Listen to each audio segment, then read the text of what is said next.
Hey everybody, Maddox here, and welcome to another episode of the Poke Historian, the show where we take a look at some of your favorite Pokemon cards you know, and hopefully some you don't know. So today we're going to look at one of my absolute favorite cards of all time. In fact, I'd probably put it in my top 5. Let's reveal the card. We have the original Shining Mew card. So, as I just said, this is the original Shining Mew, so it was the first time we saw Mew in a Pokemon card in its shining form.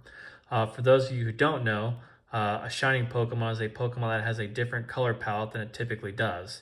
Here we see Mew's blue, but the traditional Mew is white with pink highlights, so that's what makes him different. And the only way you could get this card was back in the May 2001 edition of Coro Comics. Never been printed in English, so it's very sought after for that reason. And let's take a look at the artwork here, shall we? God, look at all the holo going on there. I'm always amazed to just look at this card and just see how shiny it is. As you can see, Mew's flying through what appears to be some sort of magical, spacey background, very fitting for the type of Pokemon he is. He looks like he's having a very good time. Looks like he's kind of just relaxing and enjoying the moment as he typically does. Seems like a Pokemon that's pretty good at that, really, and I don't even think that Mew fully comprehends the kind of powers he truly has. And if you'll see, that holo pattern is not only in the picture of the Pokemon, it actually extends all over the card. So look at that. Just that shine is incredible. That's one of the reasons I keep this card on display in my apartment. And then also, if you look by my right thumb, you'll see the symbol for what's known in the United States and other English-speaking countries as the Neo Destiny symbol, of course, which was the fourth Neo set.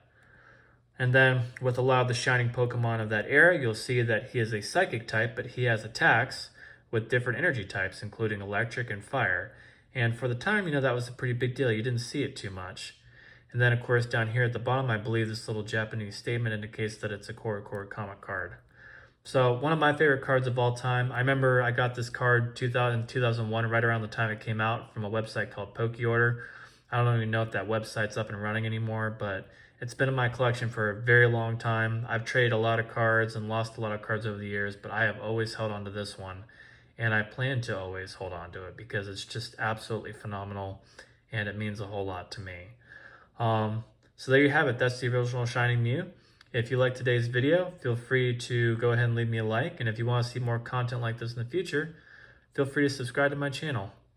Mew and I bid you farewell.